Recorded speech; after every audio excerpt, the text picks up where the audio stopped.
going on, guys? Welcome back to the channel.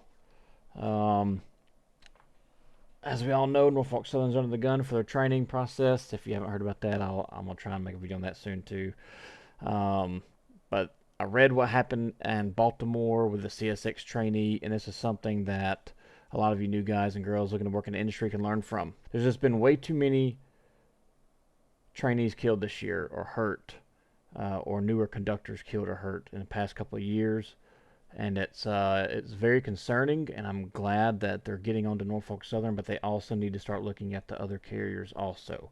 I don't know their training programs like I do with Norfolk Southern, but Norfolk Southern's training program has literally been the same since I hired out, which was back in 2017. So I was trying to find the report that I read, and this may be it. And again, this is World Socialist website. I don't know. Who knows if it's truthful or not? But at the end of the day, it's very likely this could have happened. And again, like I said, he probably saw some other conductors doing it. If you ever worked with me in the past, you have to be on here, you can probably speak saying I did the same thing. But here it is. Name's Derek Scott Little. He was 28 years old. He was a father-to-be, reportedly, in here. He's a recent hire and a father-to-be who had only been with CSX for about 3 months. Okay, so that tells you that at least he's been working for at least 12 weeks. I think CSX does 3 or 4 weeks of training in Atlanta. Workers at the site told the WSWS that Little was riding a shove or rail car in the opposite direction of his trainer when suddenly the slack rolled out between rail cars, causing him to fall off. When the slack rolled out, it jerked him forward and he fell, and the rail car caught him on the rail. He fell onto the rail and fell inside the gauge of the tracks, and the rail car hit him. From my understanding, that these were empty stack trains, big cars. Says that Little was assembling the train in the yard, which involves coupling and uncoupling cars, operating switches, and communicating with the engineer. Reported the worker familiar with the incident. Often they ride on the back of the last car, hanging from the side. They hold on to the grab irons with one hand, communicating with the engineer on the other end, the train by radio, telling him how much distance before he needs to stop. Which we all know how that is if you're here. It says from what we were told, he was thrown off by slack action. Every coupler has a little slack in it, but the more the cars, the more violent. From my understanding, there was over 40-something rail cars that they were coupled to and making the shove, which is normal. If you're working in a intermodal yard, that's very normal. It says also raining on and off all night. Slippery handles, handholds, and rungs, I'm sure contributed to him not being able to hang on. Absolutely.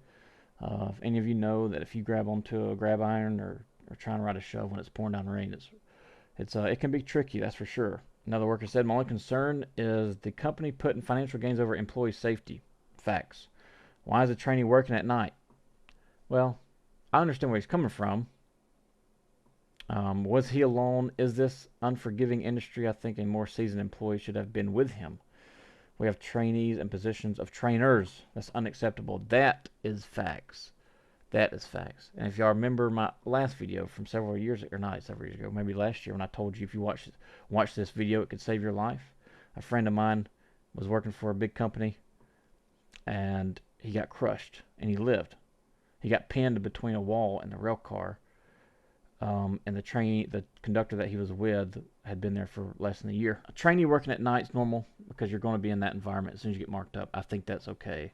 But this is why I preach stay with your conductor. Stay with your conductor. Stay with your conductor. If your conductor has not been there at least a year, this is when you make a phone call to your terminal superintendent, whoever you need to make a phone call and say, hey, I can't go. It's just a sad deal. And, there's just it's just something that we can all learn from. Try and better prepare yourself if you happen to be riding a shove and it's been raining. Get up there, wrap them arms around that grab iron. Now with these stack cars, it's real easy. You're only hanging like barely off the ground. And it's real easy to get up there and turn left and put your back up against the grab iron, and then kind of pry yourself with your left leg, and you could put your arm out with your left arm and hang on to it and kind of brace yourself. But if it's been raining and your hand slips, you're going to fall forward. This is why I hate how they teach you guys how to ride rail cars. The whole hang test and all that crap is complete BS. That's not how we ride rail cars. You get up there, you get comfortable, so that way if something the slack does come out, or the engineer happens to throw it in emergency, or the train goes into emergency, when it jolts, you've got your arm wrapped around the whole bar, and if it jolts, you're going to be on there. It's going to hurt, but at least you're going to stay up there. But yeah, that's basically it. It's absolutely tragic. Um, there's I hate hearing about new guys getting hurt. For all I know, this man right here could have stumbled across my channel. Um, he could have commented on this channel, and I don't know, I feel like there's an obligation here that I need to share this with you, and this, let you guys know and understand that this job is extremely dangerous, and don't take it for granted, because you are the softest thing out there.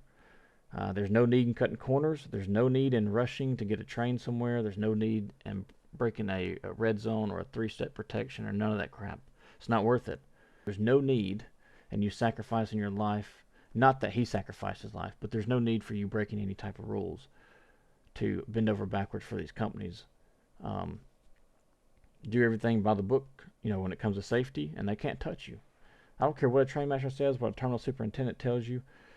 They want to come up and get an attitude, why are you moving so slow, or whatever the case may be. There's a fine line between stealing time and working safely. Remember that. Don't steal time, but work safely. If you tell the terminal superintendent or train master that, hey, I'm working safe. If we have a problem, we can contact my union rep, and I promise you, they're going to leave you alone, because that's your safety is your priority. It's not the company's priority. It's your priority. So keep that in mind. Hang on to these rail cars tight, especially when it's been raining, especially when you have a long train and you're making a shove, especially if you have auto racks in the middle of that train. If you have auto racks in that train, those drawbars are extremely long, and they will almost throw you off. And if you're not comfortable, walk. Nothing wrong with walking, especially if you're working a local or something like that. Doesn't matter. If you're not comfortable and you're walking, let's say train master, somebody gets on the radio, hey, what's taking so long? I'm walking this train back here to the rear. Why are you walking it? Why are you not riding it? Because we have a lot of slack moving in the middle of the train, and we just had a young man die in Baltimore because of slack action. I'm working safe. If we got a problem, we'll call contact union rep. They ain't gonna say nothing to you. If they do, contact union rep. Let them fight. That's what you're paying for. All right.